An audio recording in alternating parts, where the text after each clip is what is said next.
Right guys, where do we go from here?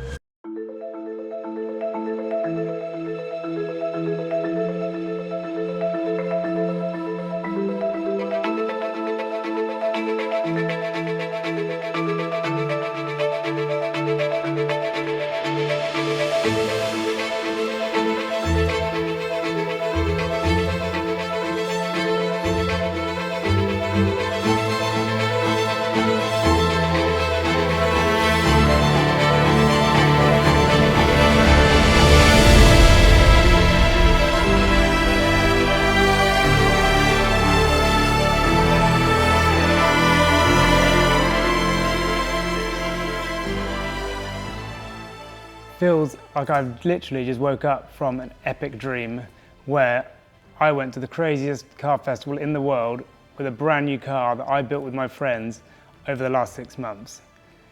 And I really just have to pinch myself to realize that I wasn't dreaming, that was in fact real, that did happen, and the dream came to life. Now this all started, well, probably about 25 years ago or so, when I first came to Goodwood Festival of Speed as a child. I actually got my mum to find some pictures the first time we went there when I was about this big, and I was walking around getting autographs from drivers that I had no idea who they were. Some probably weren't even famous, but they had a nice car and we were making their day as a small child. So think fast forward now that we made it and we bought our own car, something totally unique, and we put on a show for everyone in the crowd. I can't believe it.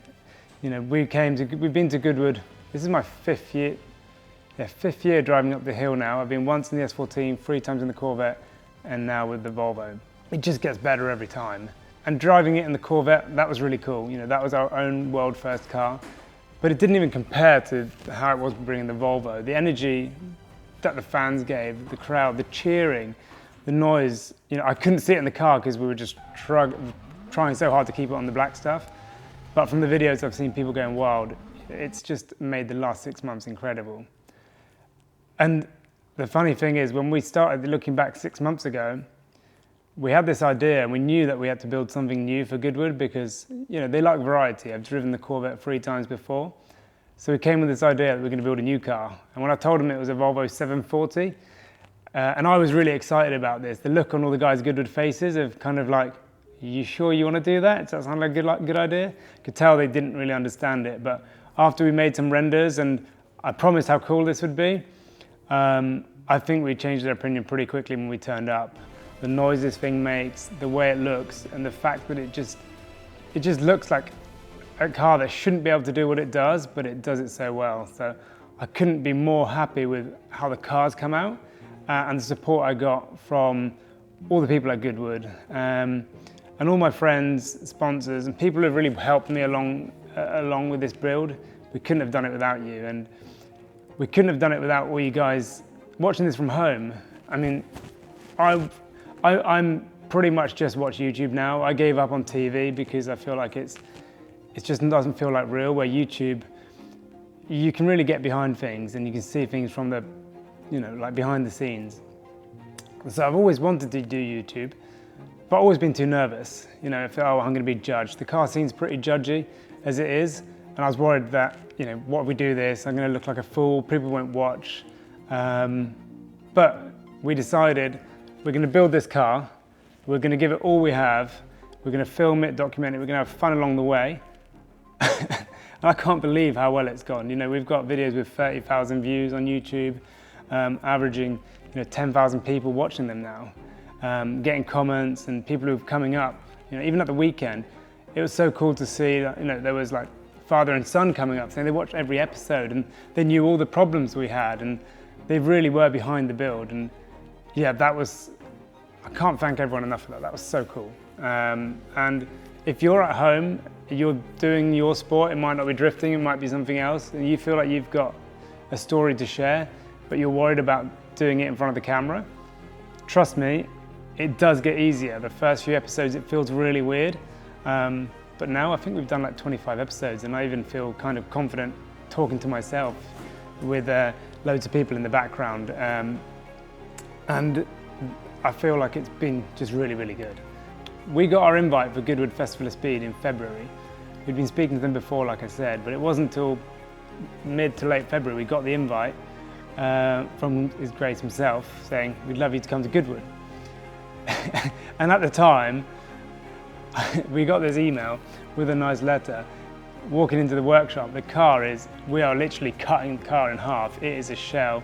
We've chopped the roof off. And we're thinking, there's no way they've actually shown him the state of this car, and he definitely doesn't know what the content team have invited to go up the hill. So with that in mind, we knew from that moment we had a goal. Building a car like this usually takes longer, but when you have a goal in mind, and that goal is Goodwood, people come out and they push 110%. So for example, Hell Performance, when we had to do the fuel lines and the brake lines, Connor and Mike, they're employed by Hell Performance, and they worked longer than 12-hour shifts to make sure we got the car done on time, so we could carry on to the next step, because the next thing relies on the previous thing being ready.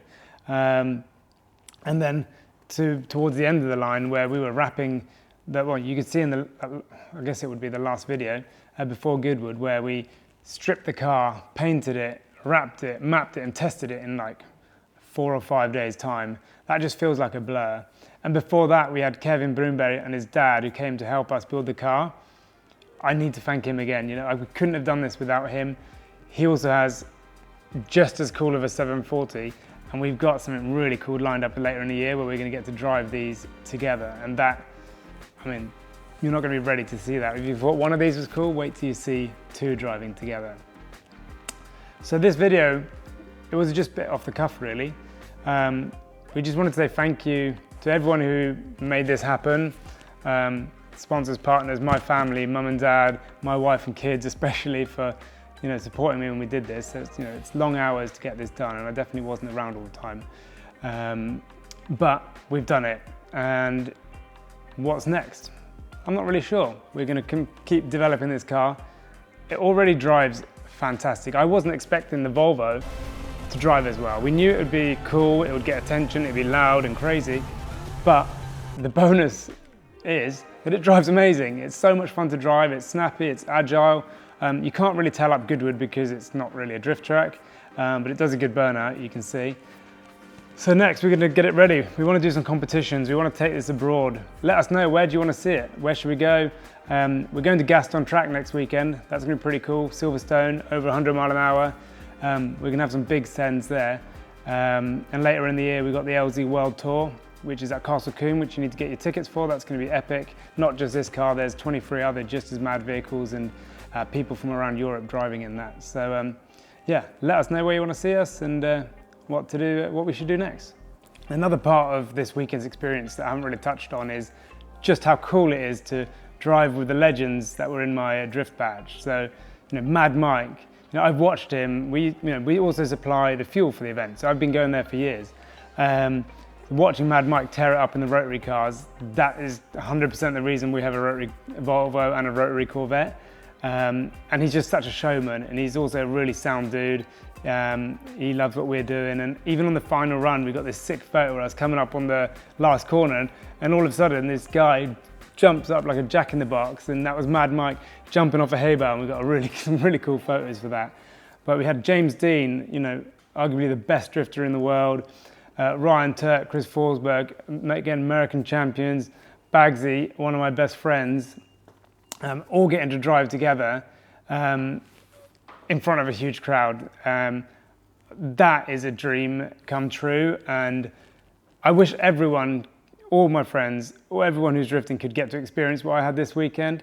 I know I'm very privileged to do this, and I know it every time I go somewhere. Everyone asks me, how do we get into Goodwood? And unfortunately, there's a very limited amount of space, and it's very hard to get into. Once you're in, if you build cool cars, don't cause a problem, then hopefully they don't have too much reason to look elsewhere. But we're going to, fingers crossed, we come back, we're going to keep putting on a show. And if you thought the Volvo was cool at Goodwood this year, wait till you see it next year when we've actually got some seat time in it and we can drive it hard. It's going to be cool. So also one thing I want to mention, which I'm really excited about, is we've finally dropped our first Turbo Dream branded clothing line. Now, the Turbo Dream brand, that's something that we came up with. I wanted to be able to offer something to the fans, people who are watching this, as a way to be able to support the build. This is really expensive to run, so any help that we can get to keep this going, and especially for YouTube. YouTube's not cheap. This doesn't. The way that we've done this, I'm using professional Louis done the filming, and that's part of the big successes. I think we've had high quality content from the get-go, but that's not cheap. And in order to be able to carry on doing it at this high level, hopefully some of you guys think it's cool, would like to represent some of the merch that we've made. So we've gone for this brand. It's called Turbo Dream, and in its essence, that's the feeling is. It's what I had when I envisaged my Volvo going from standard to what it is today. That was my turbo dream, and I know everyone in the car scene has that. If you're buying a car and you're modifying it, maybe you're doing a complete build, or maybe you're just lowering it and putting wheels on it. You have a passion for it, and for me, that feeling when you do something to your car and you walk away and you look back, that's the turbo dream. And we're going to keep releasing new bits and pieces. We've got 2 designs now. One that I'm wearing here, which is what we call the OG Turbo Dream. We've got the big turbocharger on the wings in the back.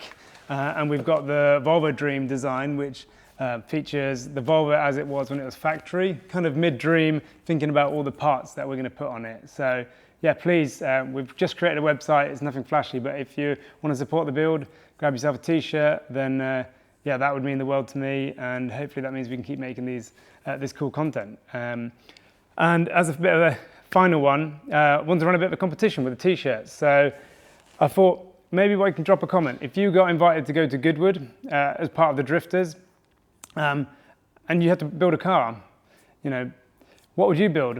Engine swap, wheels, what would you put on it? We'll give you a week or 2, and the best comments that we think would make for a cool drift car at Goodwood, we're going to send a t-shirt to. So we're going to pick 3 winners.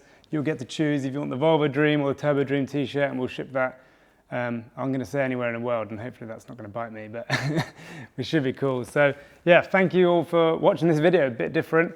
But yeah, like, comment, subscribe with those things, and we'll see you on the next one, and yeah, follow your Turbo Dream.